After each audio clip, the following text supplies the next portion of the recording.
will cut it pretty thin, but it seems like it's much easier to do the thinner slices with the Colossus. Oh yeah. So we're going to do things a little bit different today. Bill McGrath, he wanted to see a comparison between the Cold Steel Colossus, XHP steel, long discontinued, but super cool. And then you got the Cold Steel 4 Max, and this is the American-made version, and limited run, great knife, super expensive, and they're worth a whole lot of money right now. A lot of titanium, a very special run for Cold Steel. So I wanted to compare these two knives. As you can see, the blade lengths are similar. If anything, the Colossus is just slightly longer. I don't know if you can see that, but it's just barely longer. The blade on the 4 Max is significantly thicker. You have two different types of grinds here. So with the Colossus, you're going to have the complete full flat grind, and then you're going to have the flat saber grind for the 4 Max. And this is going to be XHP, this is going to be CPM 20CV. Both are great steels. This is highly regarded as the better steel, but both of them are really, really good. Something that's very significant is the thickness of the handles. So if you come in real close, you can see the Colossus is much thinner than the 4 Max. And so you have titanium spacers here, and then you're going to have the lock bar, titanium back spacer, and here it's just going to be a aluminum spacer with just G10 handles. Another significant difference is the pocket clip. You have a titanium pocket clip, and this one's just going to be stainless steel. And of course, the 4 Max is going to be a nicer pocket clip. You have a huge thumb stud for the 4 Max, and then you're going to also have a thumb disc, a thumb plate that can, of course, wave. All right.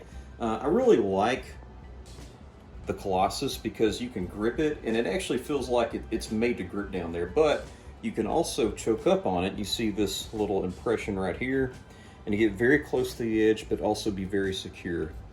The 4 Max also has different ways you can grab it, but it doesn't quite seem as versatile, although you can get very close. You can hold it back there, but it just doesn't seem like it's so much made for that. So in summary, this is going to be more of your very hard use outdoors knife, although it's a very good cutter.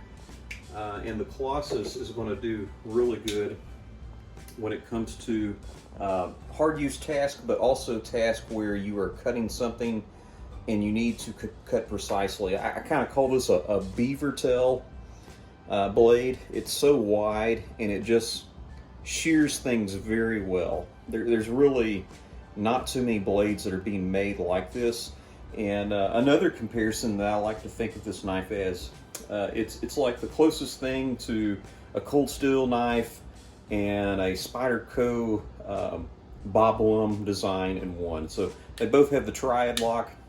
One thing you will see with this knife is you can open up with one hand and you can close it with one hand, but it's not quite as easy or as nice to open and close with one hand as the 4 Max. So let's cut some sausage.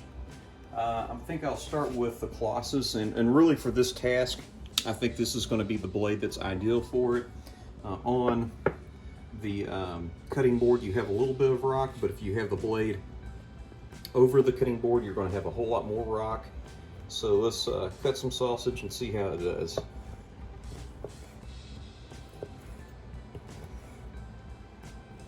You make very thin slices.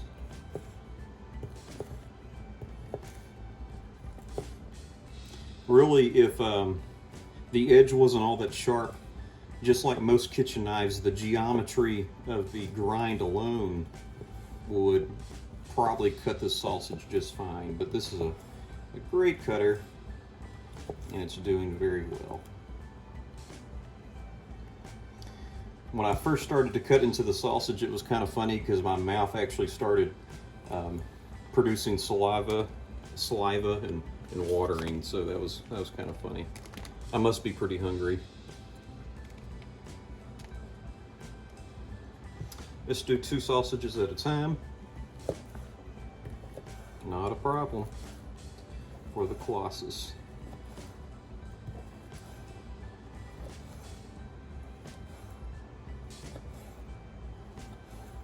If you look at a lot of old slip joints, there is a model called the Whaler, and my brother had one from GEC. This particular knife also kind of reminds me of that because the blade is so wide and is good at shearing.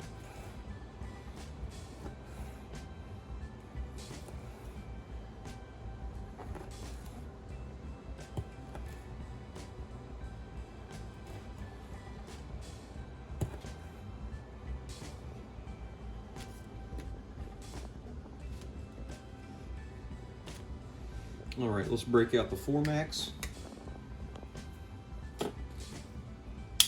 So like the Colossus, we're going to start with 1, and that's slicing just fine. This is going to be very subjective to the video, but I do feel a difference. I can tell I like the full flat grind more, but there's absolutely nothing wrong with using this particular knife for this task.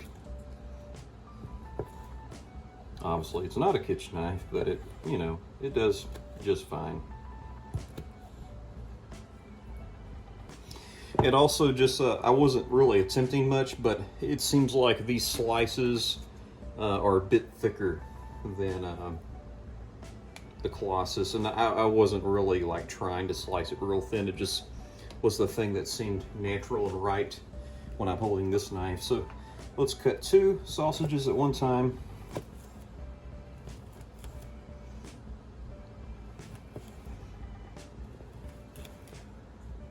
And it will cut it pretty thin, but it seems like it's much easier to do the thinner slices with the Colossus. Oh yeah.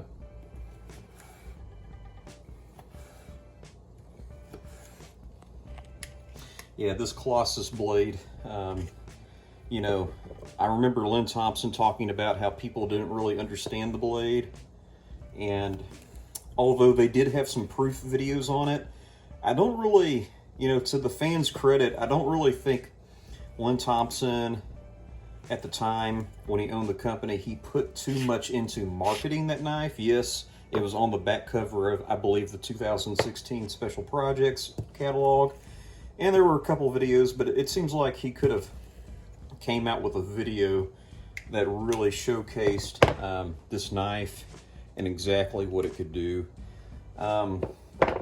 As far as a 4-inch tactical knife, it's probably one of my favorite 4-inch tactical knives. The Black Talon is a 4-inch knife, and it can do some really crazy cuts on meat. But this seems like I'd love to do a meat cut test, like a pork man with this, to see what it does. But I love the blade. It can pierce well, it seems like, and obviously it shears very well. So I think it's going to be more versatile than something that's very specific like the Black Talon. So cardboard, not a problem.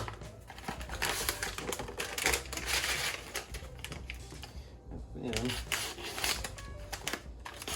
just shears through. So it's kind of weird. This knife is worth a lot more.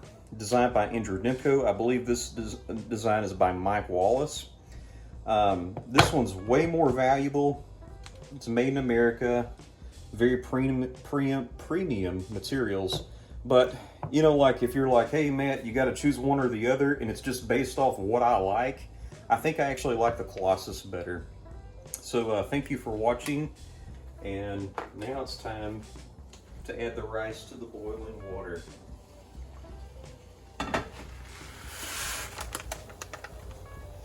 All right, y'all enjoy y'all's Memorial Day weekend, and I will enjoy mine by eating some jambalaya. Thank you for watching.